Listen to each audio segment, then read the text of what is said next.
A paz do Senhor, meus irmãos. Feliz ano novo.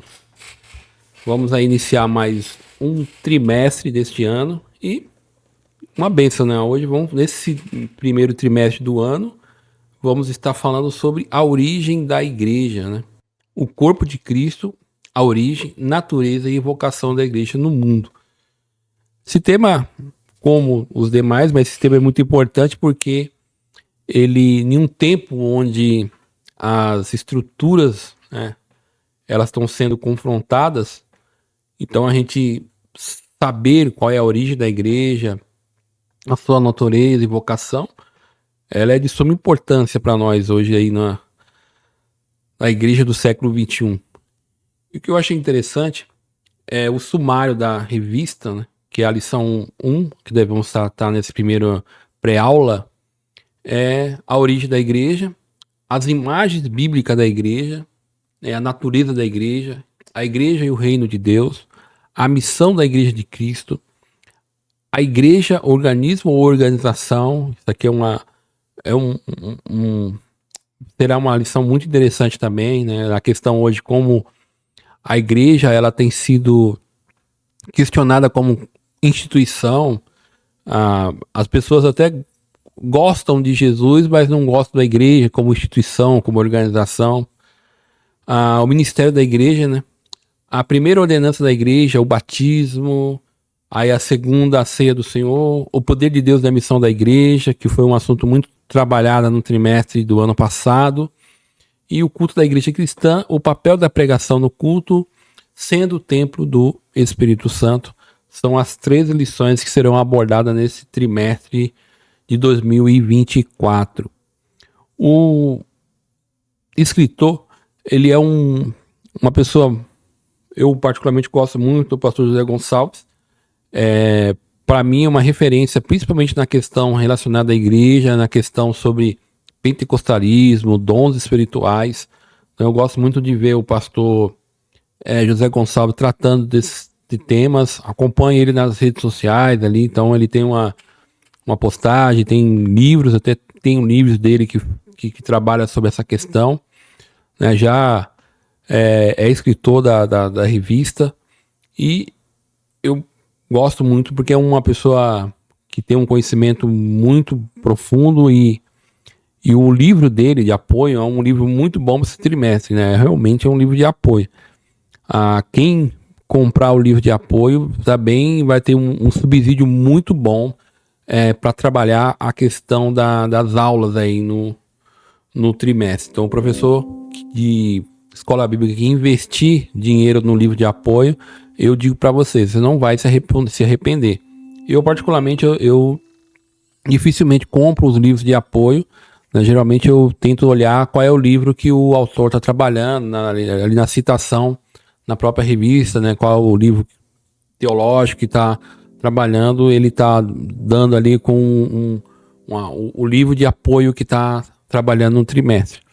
Mas o livro de apoio, né, com exceção do livro do autor, é teologia sistemática. A gente vai ver muita citação na teologia sistemática, mas o trabalho que o pastor José Gonçalves fez no livro de apoio é excelente. Ele tem uma bibliografia no final do livro de apoio que quem quiser se aprofundar na temática da igreja vai estar bem aí, bem municiado para esse tipo de estudo. A leitura bíblica em classe, né, ela está registrada em Atos, capítulo 2, do versículo 1 ao versículo 2, e do versículo 37 a 38. E aí, a nossa introdução, ela diz assim: o propósito desse trimestre é estudar a respeito da doutrina da igreja, segundo a sua origem, natureza e missão neste mundo. Nessa primeira lição, abordaremos o tema da origem da igreja, procuraremos responder as seguintes questões: como o povo de Deus é formado na Bíblia, como a igreja foi planejada por Deus, o que a igreja de fato é, né? Então, o que a igreja é, o que ela representa. Os objetivos: descrever a trajetória do povo de Deus na Bíblia e na história, apresentar a igreja como criação divina e identificar a igreja como a comunidade de salvos. Aqui, depois no final eu vou fazer a sugestão de livro, mas é importante os professores, os alunos, né, a gente está iniciando esse trimestre, essa questão, só quero voltar na questão dos livros de apoio, de estudo, de onde o professor vai fazer a pesquisa. Eu acredito, né, que a maioria dos professores tem a sua biblioteca, tem um recurso de livro, seja físico ou em digital, onde você tem a pesquisa. Então, só para adiantar, muito do que a gente vai tratar nesse trimestre, ele está embasado na doutrina da igreja, eclesiologia, que um dos tá dentro do escopo da teologia sistemática. Então, quem já estudou teologia sistemática certamente já passou pelo tópico onde trata a igreja, tudo relacionado sobre a igreja. Então, um ponto de partida para os professores é ter uma teologia sistemática. Um outro livro que é bom também ter também, que é a Declaração de Fé também das Assembleias de Deus, também vai ajudar, ainda que seja bem resumido, né, ali só dá uns pontos, então ela não vai tratar com profundidade, porque não é a característica, é só uma declaração de fé, mas você tem alguns pontos básicos ali do que é a igreja, a sua natureza, então dá para você ter uma ideia, mas para dar uma aula tem que se aprofundar, né? O livro, né, é esse aqui que é o livro de apoio, tá? E aí é um livro que certamente, eu já disse no começo, que quem adquirir ele não vai se arrepender. É um livro que vai dar muita sustentação e subsídio para você pesquisar sobre a temática. Então, eu quero deixar bem claro aí que, primeiro, né, o professor de escola bíblica ele tem que ter um material de pesquisa, tá? Porque a gente tem que tomar o cuidado, né? Aproveitando que é a primeira aula, até para a gente começar a trabalhar e começar esse ano bem, né? O professor de escola bíblica não pode ser um papagaio de sala de aula. Ele não pode pegar e simplesmente repetir o que o comentarista está dizendo na revista. O comentarista já esboçou, ele trabalhou as temáticas, os tópicos ali. Então, o professor de escola bíblica ele tem que entender o que o autor está falando e apresentar também subsídio, o que ele entende sobre aquele tópico, como que aborda. E aí a gente tem que saber como a gente vai aplicar isso nas nossas realidades, nas nossas igrejas, né? Geralmente quem trabalha com escolas bíblicas, com lições bíblicas da CPAD, são igrejas em linhas mais pentecostais ou carismáticas. Então, dentro dessa realidade, como que a gente vai trabalhar essa questão da igreja dentro do nosso contexto como igreja local? Então, o professor de escola bíblica ele tem que ter esse respaldo, ter conteúdo, pesquisa, para poder dar uma boa aula. Então, o professor de escola bíblica ele não é ele não é uma pessoa que vai narrar a lição, ou seja, ele vai ler a revista em sala de aula. A função nossa como professor não é narrar a lição, simplesmente ler a lição. É realmente trazer um conteúdo que faz com que os alunos, que os irmãos, a gente fala aluno, mas eles são nossos irmãos em Cristo, mas pensar sobre isso na sua vida, como igreja. E a gente vai ver aqui uma coisa muito interessante nessa lição, principalmente a partir do tópico 2, né? Como a igreja, o que é a igreja, né? O que ela representa, o que é a igreja. Então, o primeiro tópico é o povo de Deus na Bíblia e na história. E aí a gente trabalha aqui no Antigo Testamento. E aí ele vai trabalhar assim, o termo hebraico kahal é usado para se referir a um ajuntamento do povo de Deus debaixo do Antigo Pacto. Nesse aspecto, você usa de uma convocação para uma assembleia ou um ato de reunir-se em assembleia. Quando a gente vai trabalhar a revista, você vai ver que o livro de apoio ele destrincha isso mais.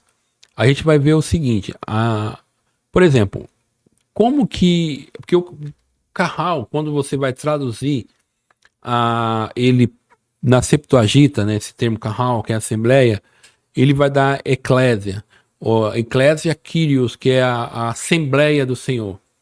Então, aí a pessoa fala assim, mas já existia a igreja no Antigo Testamento? Não, a igreja ela não existe no Antigo Testamento. Até o conceito do Antigo Testamento não traz a ideia da igreja. Então, a gente tem a ideia de que um povo reunido, um povo específico de Deus, e no Antigo Testamento é muito forte, é muito claro que é uma questão étnica. O povo de Israel é o povo que Deus separou, é a Assembleia de Deus, é a Assembleia Santa de Deus, que ele separou. Então, essa ideia étnica no Antigo Testamento de um povo separado, então a gente sempre vai ter essa ideia. Já até se adiantando, quando a gente vai para o Novo Testamento, já não é uma questão étnica. A igreja ela é composta de diversos indivíduos de vários povos. Mas no Antigo Testamento, aí a gente tem que ter esse conhecimento. O termo se refere à reunião de um povo. E no caso é um povo de Deus. E aí nós temos a questão étnica. Então a gente tem que trabalhar, entender isso, porque se a gente falar, não, a igreja já existia no Antigo Testamento. Não, a igreja não existia no Antigo Testamento. Ela vai surgir no Novo Testamento, entendeu? Ela sempre existiu dentro da soberania de Deus, tá? No coração de Deus, mas no Antigo Testamento a igreja não existe, nem o conceito da igreja não existe. Tá? O que existe é um conceito de uma reunião de povo separado para servir o Deus de Israel. Então esse conceito existe. Então a gente tem que trabalhar isso bem no Antigo Testamento. No Novo Testamento, o termo grego eclésia se refere à igreja cristã. Contudo, no contexto neotestamentário, o seu sentido difere do que ele é dado no Antigo Testamento, tanto na forma como na função. Não é apenas uma raça ou nação, mas todos aqueles de diferentes raças e nações que foram comprados pelo sangue de Cristo. Então, aí você vai ver, trabalhando muito bem isso em Efésios capítulo 3, 6, Atos 20, 28, Apocalipse 5, 9. Então, a carta de Efésios, que Paulo escreve, é uma carta muito boa também para o professor se aprofundar na questão da igreja. Paulo trabalha muito ali o que é a igreja, qual é a sua função, sua finalidade. Então a carta de Paulo aos Efésios é uma carta muito importante, principalmente para nós que vamos iniciar o trimestre, para trabalhar essa questão da igreja no Novo Testamento. E de novo, você vê como que o autor ele trabalha essa questão de que há uma diferença, tá? De como que um termo ele é visto lá no Antigo Testamento como no Novo. Porque no Antigo Testamento, aí a gente sabe que a eclésia é chamado para fora, então certamente os professores de escola bíblica vão trabalhar isso, vão trabalhar a ideia do termo, do conceito no grego, mas o que na verdade ela também dá, ela tem um caráter sacro. A igreja é um povo de Deus separado, e é esse povo que diferencia do Antigo Testamento, que não é só uma questão racial ou étnica. A igreja ela é composta de pessoas de diferentes etnias. E a igreja, no seu termo aplicando, ela tem um caráter sacro. Ela é um povo separado por Deus. E a gente vai trabalhar isso mais no outro tópico, mais para frente, que a gente vai ver que essa igreja ela é composta de pessoas transformadas. Então percebe que aqui a gente vai vendo as diferenças que tem do Antigo e pro Novo Testamento. Na história da igreja, da história da cristã, então a gente viu na questão do Antigo Testamento, no Novo Testamento, como que a igreja ela não tem ela não tem uma representatividade, vamos dizer assim, o conceito não existe no Antigo Testamento, ainda que a gente tenha a palavra carral, que quer dizer assembleia, mas a assembleia no Antigo Testamento não tem nada a ver com a igreja. E aí quando a gente entra para o Novo Testamento, a gente vê a palavra eclésia, que aí ela vai, dentro do contexto neotestamentário, ela vai ter vai ter uma aplicação muito mais ampla e diferenciada, tá? Que não é quando a Septuaginta traduz a carral para o Novo Testamento ou para a língua grega, tá? A ideia é ajuntamento, essa seria a ideia, ajuntamento de pessoas, mas a igreja não é um ajuntamento chamado para fora, e a sua aplicação vai ter esse caráter sacro de santo, de separado, mas vai ter o fator determinante que são pessoas transformadas. E dentro da história cristã, há quem creia que a igreja subsiste governada pelo sucessor de Pedro e pelos bispos em comunhão com ele, né, que é uma ideia romana, da igreja católica romana. Evidentemente, a tradição protestante rejeita esse conceito, visto que ele não se reflete o contexto do Novo Testamento, onde a figura do sucessor de Pedro é totalmente estranha e desconhecida. Após a reforma do século XVI, a tradição protestante procurou dar um sentido bíblico mais preciso a respeito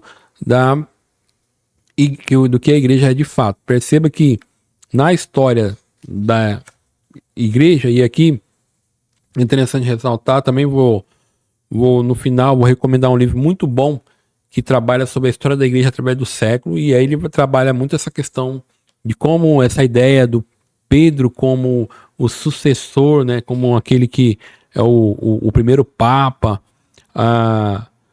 Então a gente tem que ver como que a Bíblia trabalha na questão. Porque os católicos vão dizer que quando Jesus vai assim, sobre esta pedra edificarei a minha igreja. Aí os teólogos católicos vão traduzir que aquela declaração era sobre Pedro. Sobre Pedro, ele edificaria a igreja. Só que, claro, a reforma protestante, e quando a gente vai ver dentro do contexto quando está da declaração, sobre essa pedra, ele está falando sobre ele mesmo. Sobre ele mesmo seria edificada a igreja. E os portos de ferro não prevalecerão contra ela. Então, essa ideia de que Pedro foi o primeiro papa, ela não tem respaldo bíblico e muito menos dentro da tradição evangélica, protestante, cristã, diante da história da igreja. Então, isso aqui é como que a gente vê a igreja no Antigo Testamento, que a gente percebe no primeiro tópico que ela não existe, o conceito, a ideia, né? No Novo Testamento, a gente aí sim vai aparecer o termo eclésia, a gente vai começar a ver a primeira referência, quando Jesus fala aí, sobre esta igreja edificarei, perceba que o termo está no futuro, tá? Um exemplo, professor de escola bíblica, se você ler livro de Atos e Lucas, e isso está trabalhado muito no livro de apoio, você vai ver que quando o Lucas trabalha o Evangelho de Lucas, ele pouco fala da igreja, tá? E aí quando você vai para Atos, aí sim você vê como que ele dá tanta ênfase na questão da igreja, porque ela surgiu, ela está aparecendo, a igreja está atuando, tá? Isso é muito interessante de ver dentro da temática do pensamento de Lucas. A igreja como criação divina. Então, o que a igreja é, né? Ela é uma criação de Deus. A igreja como ideal de Deus. Desde a eternidade, a igreja estava no coração de Deus e foi idealizada por ele. Então, de novo, eu trabalhei no primeiro subtópico, no Antigo Testamento. Então, ainda que o conceito não exista, você não tem um modelo de igreja propriamente dito no Antigo Testamento, tá? Você tem a ideia de um povo separado para servir Deus, que é a Assembleia. Mas a ideia de igreja só vai surgir no Novo Testamento, mas isso não quer dizer que ela não existia na eternidade, no coração de Deus, tá? Ela, em sua essência, era um projeto divino, como também nos elegeu nele, Cristo, antes da fundação do mundo, para que fôssemos santos e irrepreensíveis diante dele em amor, Efésios 1:4. Então a gente percebe que o projeto, vou colocar assim, de igreja já existia, só que precisava, como Paulo fala aos Gálatas, na plenitude dos tempos, ela vai surgir então como um organismo, que é muito interessante, que é o trabalho do autor, é o corpo de Cristo, que ele vai trabalhar isso na segunda aula, que é na segunda lição, que é as imagens da igreja. E aí o corpo de Cristo certamente é uma das figuras mais ilustrativas e que representa muito o que é a igreja, né? Que é esse organismo vivo, dinâmico, tá? Que surge agora a partir do primeiro século. Então, assim a igreja é formada por pessoas que estavam no pecado, a caminho da condenação eterna, mas que graças ao evangelho tiveram as suas vidas transformadas. Isso aqui é um fator determinante e que diferencia a Assembleia Carral do Antigo Testamento, que é a reunião do povo de Deus lá de Israel, étnica, e a igreja. A igreja, ela tem pessoas de várias etnias, várias línguas, e qual que é o diferencial? É que elas são transformadas. Elas eram pecadoras, agora foram transformadas pela graça de Deus em Cristo Jesus. Então esse é o diferencial primário, vamos dizer assim, da igreja. A igreja como uma realidade concreta. Como vimos, a igreja não ficou apenas na mente de Deus, ela passou a existir de uma forma concreta. O início da igreja acontece na plenitude do tempo, mas vindo à plenitude do tempo, Deus viu seu filho nascido de mulher e nascido sob a lei, Gálatas 4:4. Ou seja, a gente vê essa igreja atuando, ela tomando forma, o corpo, ela agindo. Isso é muito claro, principalmente no livro de Atos dos Apóstolos, que está mostrando a igreja. Ela mostra a inauguração da igreja, que a gente vai ver agora no subtópico 3, e essa igreja atuando na história. A gente vê a igreja agindo. E aí, o que é a igreja, né? Como que a igreja está atuando? Quais são os seus agentes? A igreja no Pentecostes. Depois do Pentecostes, Lucas destaca que todos os dias acrescentava o Senhor à igreja aquele que se havia de salvar. Atos 2:47. Dessa forma, a igreja, que existia apenas no coração e na mente de Deus, se tornava uma realidade concreta quando o Espírito Santo é derramado no Pentecostes após a ressurreição de Jesus, Atos 2:1-2. Aí, aqui, a gente vai ver que a igreja surge em Atos capítulo 2, capítulo 2, a gente vê a inauguração da igreja. Então, aquilo que estava na mente e no coração de Deus, agora ela está tomando forma, ela passa a existir agora a partir do Pentecoste. Então, aí agora a gente sabe o que é a igreja, tá? E aqui ela é apresentada, vamos dizer, para o mundo.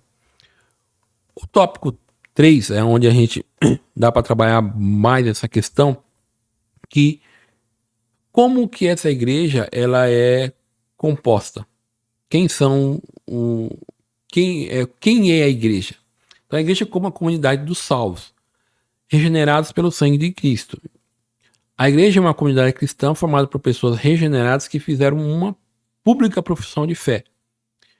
O ingresso de alguém, a igreja não se dá por adesão, mas por conversão. É exatamente esse sentido da palavra grega metanoia, traduzido aqui por arrependimento. Significa uma mudança de mente. Assim, a igreja é formada por pessoas que estavam no pecado, a caminho da condenação eterna, mas que graças ao evangelho tiveram a sua vida transformada. Então, a comunidade de salvo que vai constituir a igreja, ela é composta de pessoas regeneradas. Ah, mas eu conheço um fulano que... a gente sempre tem esses comentários, principalmente na escola bíblica, na hora da aula, né?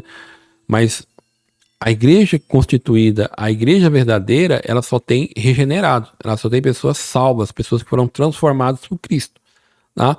Isso é um ponto fundamental.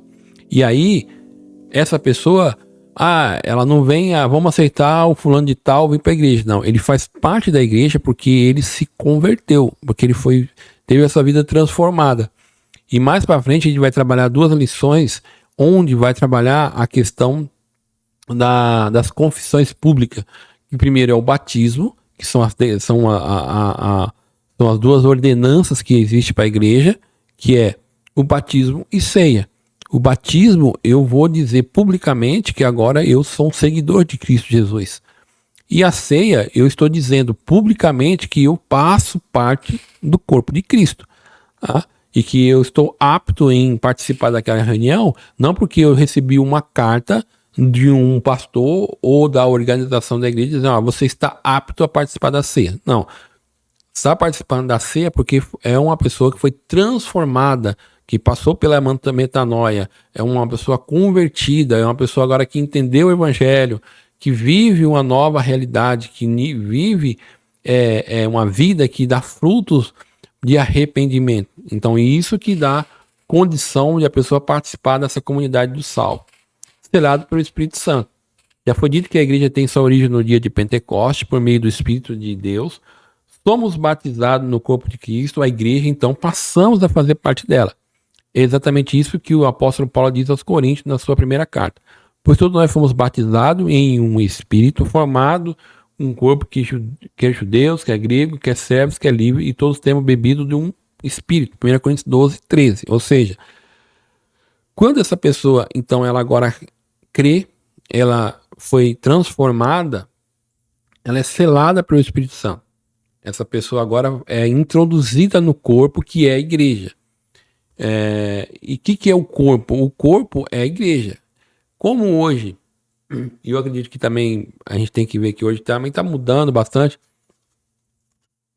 Hoje tem trabalhado muito essa questão de trazer a ideia de igreja, do que é a igreja. A igreja, a gente fala sempre, eu congrego na igreja tal. Minha igreja fica na cidade tal. Minha igreja fica no país tal. A gente está sempre, às vezes, associando, né, por causa da modernidade, o termo que, como o termo ele está sendo usado, a igreja como um lugar físico ou como uma instituição. Eu congrego na igreja batista, na assembleia presbiteriana, e aí vai. A gente pega a instituição, tá? Essas coisas têm a sua importância, mas elas não representam literalmente a igreja. A igreja, ela não é constituída por prédios, por uma organização, tá? Ela não é constituída por isso. A igreja é constituída por pessoas que foram salvas, que foram transformadas por Cristo Jesus. Então a igreja são as pessoas. Isso é muito claro. Atos dos Apóstolos mostra isso. A igreja, as igrejas que foram constituídas, grupo de pessoas que estavam reunidos. A gente vai ver isso nas cartas. Paulo fala, a igreja que está na casa de fulano, que ele está falando do que? Do ajuntamento de pessoas, que aí pega a ideia do carral, que é o ajuntamento, a assembleia, mas aí a gente pega a palavra eclésia, que é chamado para fora, que vai ter uma característica de sacro, ou seja, porque são pessoas que foram transformadas pelo evangelho, e essas pessoas compõem agora a igreja, o corpo de Cristo. Então na segunda aula vai a questão da imagem, corpo, edifício, vai trabalhar isso, que são maneiras de a gente olhar e tentar entender como que a igreja funciona. E o batismo de Cristo e do Espírito. E aqui, né, o apóstolo Pedro, que exortou os presentes do dia do Pentecostes a se arrepender, ele também disse: e recebereis o dom do Espírito Santo. Assim podemos afirmar que Cristo batizou os crentes com o Espírito Santo e com fogo, um batismo de capacitação, enquanto o Espírito os batizou no corpo de Cristo, um batismo de iniciação formado a igreja. Aí aqui, claro, o autor vai fazer uma diferenciação do batismo do Espírito Santo, que é o batismo de capacitação para o serviço, e o batismo onde faz com que essa pessoa agora ele seja um representante, ele faz parte do corpo de Cristo. Então, essa primeira lição, a gente vai trabalhar muito essa questão, primeiro de fazer essas diferenciações, né, a origem da igreja, a questão de como que a gente vai ver que a igreja, ela não existe no Antigo Testamento, tá? O que existe é a ideia de ajuntamento, ou seja, Deus sempre com essa ideia de juntar de grupo de pessoas para poder o servir, tá? A gente vai ter essa ideia, e aí a gente vai ver que a igreja só vai surgir no Novo Testamento. Ela esteve oculta, ainda que estivesse na mente de Deus, no seu coração, ela esteve oculta por todo esse período, e ela só vai ficar visível a partir de Atos, no dia de Pentecostes, né? E como que essa igreja, essa comunidade, ela é composta, né? Ela é composta de salvos, tá? Ainda que a gente veja as distorções que existem hoje, mas ela é composta de salvos. Então, essa primeira aula é uma aula de introdução, é uma aula que a gente vai trabalhar muito essas questões, e ela é muito importante para o professor ter, eu já disse isso no começo, material de pesquisa. O próprio autor, pastor José Gonçalves, ele fala isso, que a abordagem que ele vai fazer não é uma abordagem apologética, ainda que ele fez uma diferenciação na Igreja Católica, né, dentro da tradição, e depois ele vai fazer a diferenciação na questão lá do papado. Mas ele deixa claro que não é ele não está fazendo uma abordagem apologética, mas uma abordagem histórica. Evidentemente, ele parte do princípio dentro da narrativa bíblica, e aí ele vai apresentar a igreja como o corpo de Cristo, né? A proposta da lição do trimestre. E aí, um livro muito bom, os irmãos que têm a revista, já vai ver, fazendo aqui ao vivo. Aqui, quando você entra aqui na revista, você vai ver que tem os apoios que vai dar aqui, né? Os apoios teológicos. Aí você vai ver, ó, teologia sistemática, uma perspectiva pentecostal. Você vai ver que é um dos livros de apoio que ele vai trabalhar. Outro aqui no sinopse do texto 2, aí ele vai dar auxílio teológico, a origem da igreja. Teologia sistemática, uma perspectiva pentecostal, ele vai dar lá a página 538 e 39. Então você já vai percebendo que o livro de apoio que ele está trabalhando aqui, que a revista vai tratar, é a teologia sistemática. Lá na aula 2, ó, de novo. Então um dos livros que vai trabalhar muito é esse teologia sistemática, tá? Que é o base, não tem por onde correr. Então hoje, na lição passada, a gente também trabalhou na questão da missiologia, que a gente também, um livro de apoio que foi a teologia bíblica de missões. Nessa trimestre aqui, o livro de apoio é a teologia sistemática. Então não tem. E aí tem um livro muito bom, que até o pastor José Gonçalves, ele faz uma citação no livro de apoio dele aqui, que é do Greg Ellison, que é Eclesiologia, tá? Também trabalha na questão da igreja, é um livro muito bom, que é um livro que trabalha só a questão da igreja, da doutrina da igreja. Aí vai falar sobre o governo, o que é a igreja, ele vai trabalhar muito essa questão dos dons, tá? Vai trabalhar muito essas questões relacionadas só à igreja. Então é como a teologia sistemática, a gente sabe, tem a doutrina de Deus, da bibliologia, aí a doutrina da igreja, aí são blocos que você vai estudar. Só que o livro, ele é só um livro dedicado a esse tipo de coisa. E aí também eu particularmente gosto desse livro, ele é muito ilustrativo, ele tem muita ilustração, eu gosto muito dele. E essa versão do Cristianismo através do século, do Erlen, ele trabalha, ele foi agora, ela foi reeditada, tá? Foi acrescentada, foi ampliada, né? Porque trabalhou em contextos agora aqui do século XXI. Então é um livro muito bom, principalmente na questão quando ele fala sobre a questão do papado, entendeu? Se você quiser uma informação maior sobre isso aí o bom desse livro é que você tem as partes ali divididas, então você tem ali, aí ele vai falar da idade do ano 100 até o ano 900, um exemplo. Então você vai naquela parte que você quer estudar, pesquisar, então o professor de escola bíblica terá um conteúdo muito bom aí para trabalhar. E aí aqui é a minha sugestão de livro aí para esse trimestre. Esses 3 livros aqui são muito bons e se você seguir a metodologia deles, certamente a sua aula será muito boa.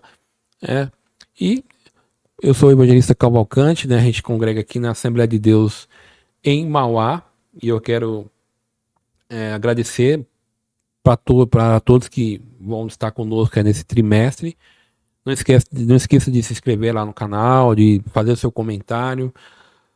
E que Deus possa nos abençoar, nos dar sabedoria para a gente ter mais um ano abençoado de aprendizado na palavra de Deus, nessa lição que certamente vai trazer edificação para o corpo de Cristo e que todos possam ficar na paz do nosso Senhor e Salvador Jesus Cristo. Até a próxima.